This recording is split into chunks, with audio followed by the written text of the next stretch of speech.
Under the Speaker's announced policy of January 6, 1999, the Chair recognized the gentleman from Texas, Mr. Paul, for 60 minutes as the designee of the Majority Leader. Thank you, Mr. Speaker. Mr. Speaker, I've taken this special order this evening to discuss the importance of the American Republic and why it should be preserved. The dawn of a new century and millennium is upon us and prompts many to reflect on our past and prepare for the future. Our nation, divinely blessed, has much to be thankful for. The blessings of liberty resulting from the Republic our forefathers designed have far surpassed the wildest dreams of all previous generations. The form of government secured by the Declaration of Independence, the American Revolution, and the Constitution is unique in history and reflects the strongly held beliefs of the American revolutionaries. At the close of the Constitutional Convention in Philadelphia on September 18, 1787, a Mrs. Powell anxiously awaited the results, and as Benjamin Franklin emerged from the long task now finished, asked him directly, "Well, doctor, what have we got, a republic or a monarchy?" "A republic if you can keep it," responded Franklin.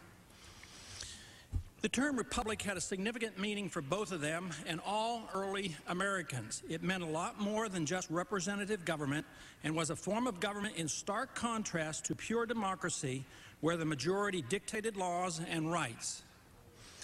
And getting rid of the English monarchy was what the Revolution was all about, so a monarchy was out of the question. The American Republic required strict limitation of government power. Those powers permitted would be precisely defined and delegated by the people, with all public officials being bound by their oath of office to uphold the Constitution.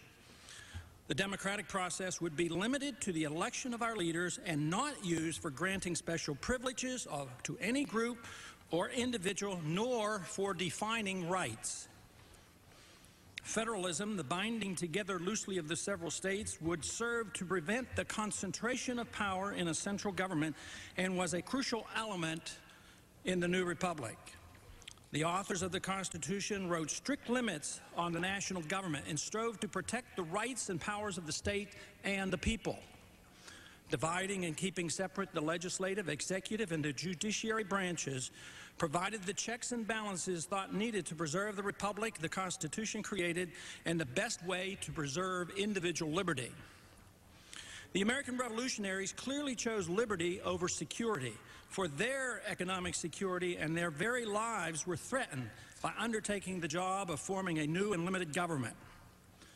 Most would have been a lot richer and safer by sticking with the king. Economic needs or desires were not the driving force behind the early American patriotic effort. The Revolution and subsequent Constitution settled the question as to which authority should rule man's action, the individual or the state. The authors of the Constitution clearly understood that man has free will to make personal choices and be responsible for the consequences of his own actions. Man, they knew, was not simply to be a cog in a wheel or a single cell of an organism or a branch of a tree, but an individual with free will and responsibility for his eternal soul as well as his life on earth. If God could permit spiritual freedom, government certainly ought to permit the political freedom that allows one to pursue life's dreams and assume one's responsibilities.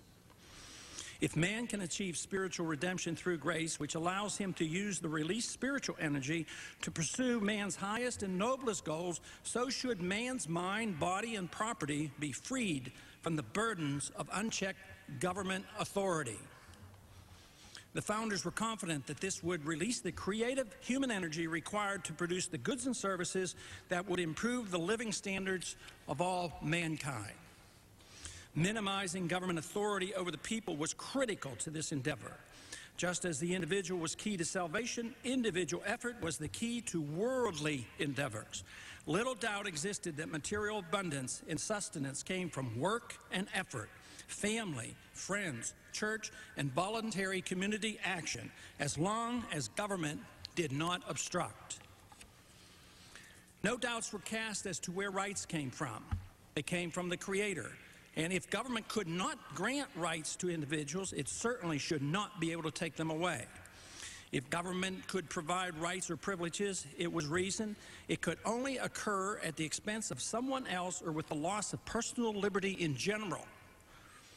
Our constitutional republic, according to our founders, should above all else protect the rights of the minority against the abuses of an authoritarian majority.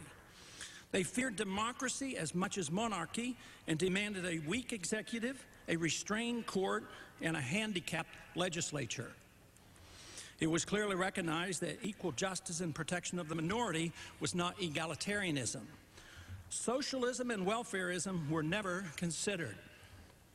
The colonists wanted to be free of the king's oppressive high taxes and burdensome regulations. It annoyed them to no end that even the trees on their own property could not be cut without the king's permission. The king kept the best trees for himself and his shipbuilding industry. This violation of property ownership prompted the colonists to use the pine tree on an early revolutionary flag to symbolize the freedom they sought. The Constitution made it clear that the government was not to interfere with productive, nonviolent human energy. This is the key element that has permitted America's great achievements. It was a great plan. We should all be thankful for the bravery and wisdom of those who established this nation and secured the Constitution for us. We have been the political and economic envy of the world. We have truly been blessed. The founders often spoke of divine providence and that God willed us this great nation. It has been a grand experiment, but it is important that the fundamental moral premises that underpin this nation are understood and maintained. We as members of Congress have that responsibility. This is a good year to address this subject. The beginning of a new century and millennium provides a wonderful opportunity for all of us to dedicate ourselves to studying and preserving these important principles of liberty. One would have to conclude from history as well as current conditions that the American Republic has been extremely successful. It certainly has allowed the creation of great wealth with a large middle class and many very wealthy corporations and individuals. Although the poor are still among us, compared to other parts of the world, even the poor in this country have done quite well. We still can freely move about from town to town, state to state, and job to job. Free education is available to everyone, even for those who don't want it nor care about it. But the capable and the incapable are offered a government education. We can attend the church of our choice, start a newspaper, use the internet, and meet in private when we choose. Food is plentiful throughout the country and oftentimes even wasted. Medical technology has dramatically advanced and increased life expectancy for both men and women. Government statistics are continuously reaffirming our great prosperity with evidence of high and rising wages, no inflation, and high consumer confidence in spending. The U.S. government still enjoys good credit and a strong currency in relationship to most other currencies of the world. We have had no trouble financing our public nor private debt. Housing markets are booming and interest rates remain reasonable by modern-day standards. Unemployment is low. Recreational spending and time spent at leisure are at historic highs. Stock market profits are benefiting more families than ever in our history, while income, payroll, and capital gain taxes have been a windfall to the politicians who lack no creative skills in figuring out how to keep the tax and spend policies in full gear. The American people accept the status quo and hold few grudges against our president. The nature of a republic and the current status of our own are of little concern to the American people in general. Yet there is a small minority, ignored by political, academic, and media personnel, who do spend time thinking about the importance of what the proper role for government should be. The comparison of today's government to the one established by our Constitution is a subject of deep discussion for those who concern themselves with the future and look beyond the fall election. The benefits we enjoy are a result of the Constitution our founding fathers had the wisdom to write. However, understanding the principles that were used to establish our nation is crucial to its preservation and something we cannot neglect. Unbelievable changes have occurred in the 20th century. We went from the horse and buggy age to the space age. Computer technology and the internet have dramatically changed the way we live. All kinds of information and opinions on any subject are now available by clicking a few buttons. Technology offers an opportunity for everyone who seeks the truth to find it. Yet at the same time, it enhances the ability of government to monitor our every physical, communicative, and financial move. And let there be no doubt, for the true believers in big government, they see this technology as a great advantage for their cause.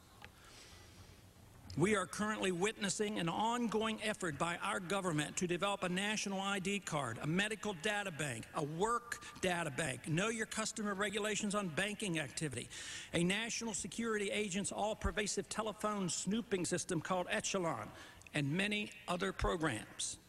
There are good reasons to understand the ramifications of the many technological advancements we have seen over the century to make sure that the good technology is not used by the government to do bad things. The 20th century has truly been a century of unbelievable technological advancement. We should be cognizant of what this technology has done to the size and nature of our own government. It could easily be argued that with greater technological advances, the need for government ought to decline and private alternatives be enhanced. But there's not much evidence for that argument. In 1902, the cost of government activities at all levels came to 7.7% of GDP. Today, it's more than 50%. Government officials oversee everything we do, from regulating the amount of water in our commodes to placing airbags in our car, safety locks on our guns, and using our own land. Almost every daily activity we engage in is monitored or regulated by some government agency. If one attempts to just avoid government harassment, one finds himself in deep trouble with the law. Yes, we can be grateful that the technological developments in the marketplace over the last 100 years have made our lives more prosperous and enjoyable. But any observant person must be annoyed by the ever-present big brother that watches and records our every move. The idea that we're responsible for our own actions has been seriously undermined. And it would be grossly misleading to argue that the huge growth in the size of government has been helpful and necessary in raising the standard of living of so many Americans. Since government cannot create anything, it can only resort to using force to redistribute the goods that energetic citizens produce. The old-fashioned term for this is theft. It's clear that our great prosperity has come in spite of the obstacles that big government places in our way, and not because of it. And besides, our current prosperity may well not be as permanent as many believe. Quite a few major changes in public policy have occurred in this century. These changes in policy reflect our current attitude toward the American Republic and the Constitution, and help us to understand what to expect in the future. Economic prosperity seems to have prevailed, but the appropriate question asked by too few Americans is, have our personal liberties been undermined?